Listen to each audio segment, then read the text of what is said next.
Hello and welcome to another edition of the Eternal Journey and Thatresolves, and today we're not resuming our regular scheduled programming, but we will be taking a look at a preview card for the new set which actually releases tomorrow. And this card is a relic weapon. Just going to try and pull this up on screen right now. Shazam! There you go. We have to do some sort of splashy sort of special effects.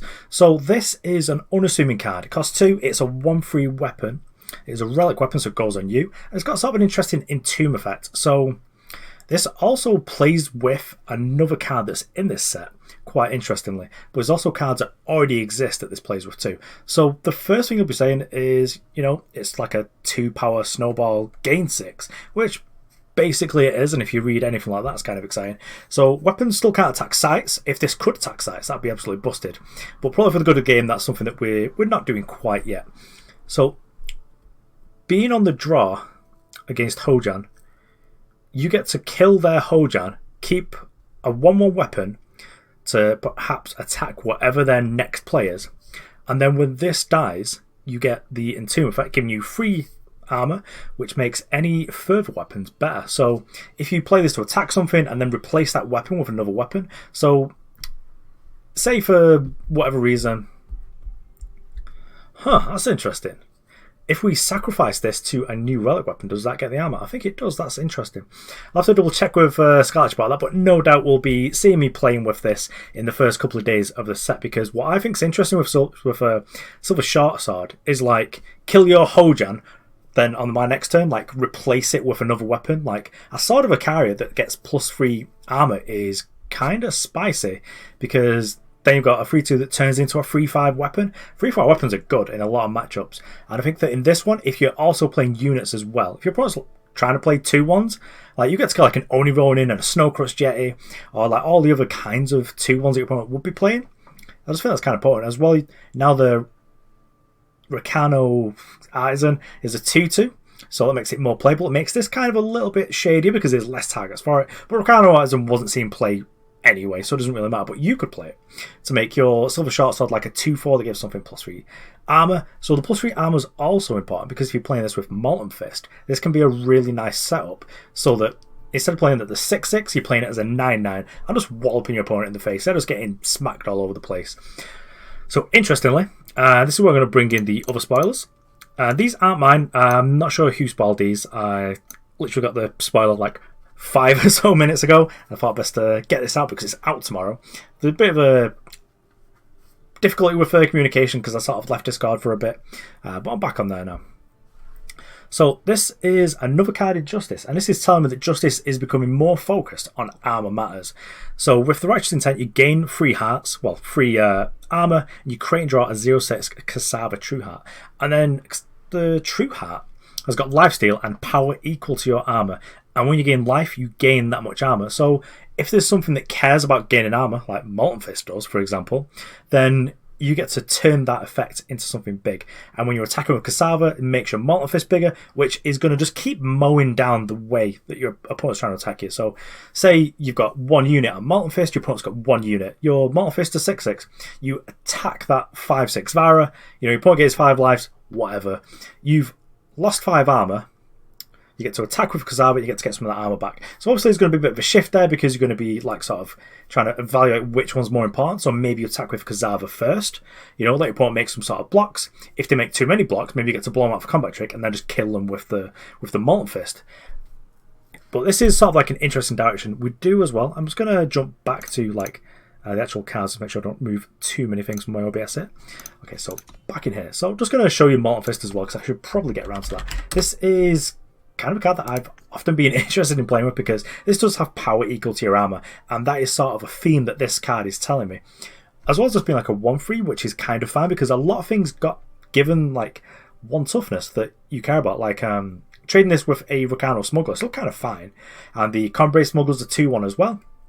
And if you can give everything to make it turn into like a 2/4 weapon, 2/4 weapons are really good, because that's going to definitely kill like 2 for your opponent's 2/1s, and it's also kind of fine against any sort of small grenades, any nonsense like that. So if we look for like armor as well, we can see that there's already a sort of there's things that care about armor already. So like, oh dear, what's happened to Tax Collector? Okay, the text is correct over here. So Tax Collector has the effect where, like, whenever one of your other units dies, you gain an armor. And you can pay several to double your power and armor. So if you've got Morton Fist, you're just going to go huge there. If you've got like Sword of Sky Queen, you're going big. And there are other things that you can play it too to give you armor. So we've got like Roland's Favor, which admittedly is kind of fine. We did play this in set 1 in the armory decks. It's really nice because it set you up for that Sword of Icaria, and the Sword of Icaria could attack at least 2 things and just keep going. Sorin Guard as well, but I think that the 1/3 weapon is better than Sorin Guard. I have played Sorin Guard when I was trying to make Mortal Fist happen.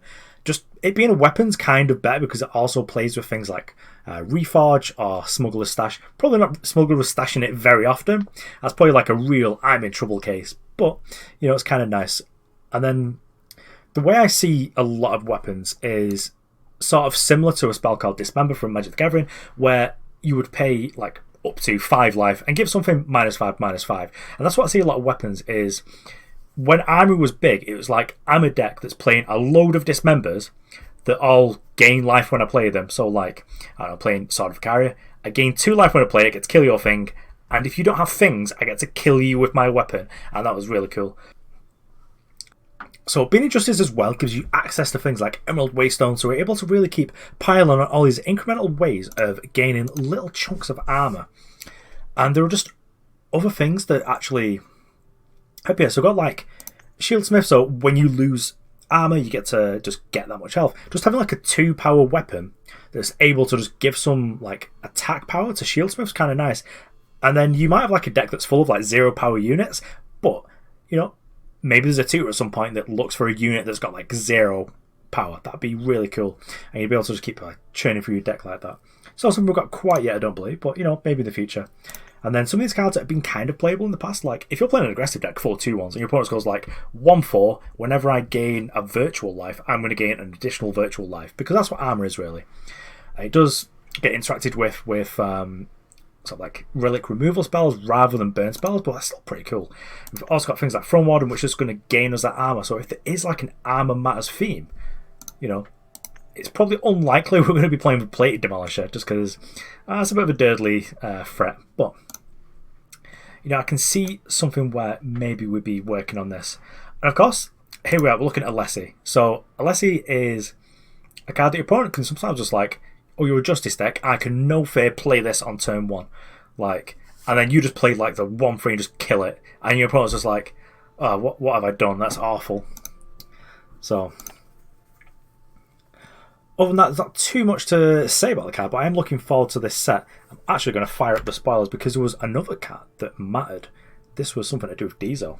So another thing that actually cares about armor is Diesel's Racket.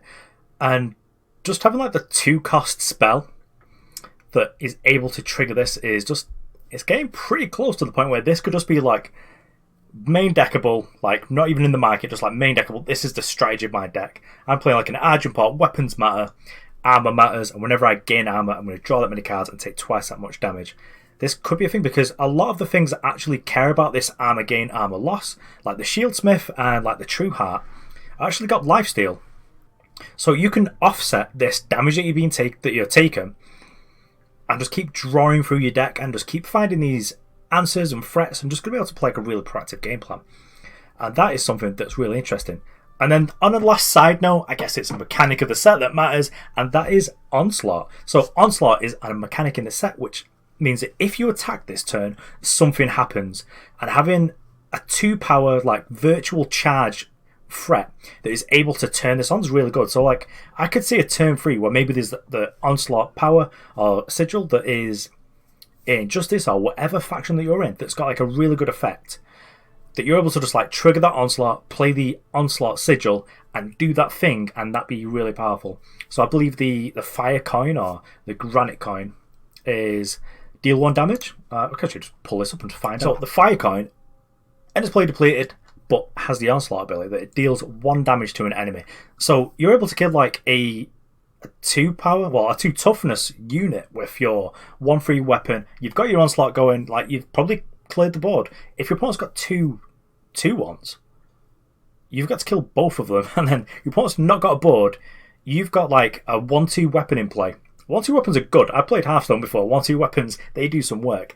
And then when your opponent kills that, you get to gain another virtual 3 lives. this is just really interesting. So the card in itself might not be very powerful, but it's doing something that's cool, and it's telling me a lot about this set that I'm sure we're going to find stuff out about tomorrow, because that is when it releases.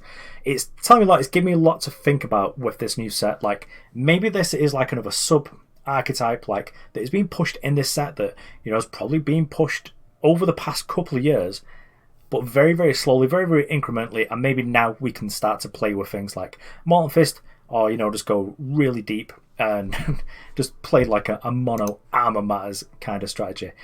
Anyway, I don't have any deck lists for this, but I'm going to try and put something together probably over the weekend just to see if there's anything we can actually do with this card. But anyway, thanks for watching. I've been Thatresolves, and I'll see you this weekend.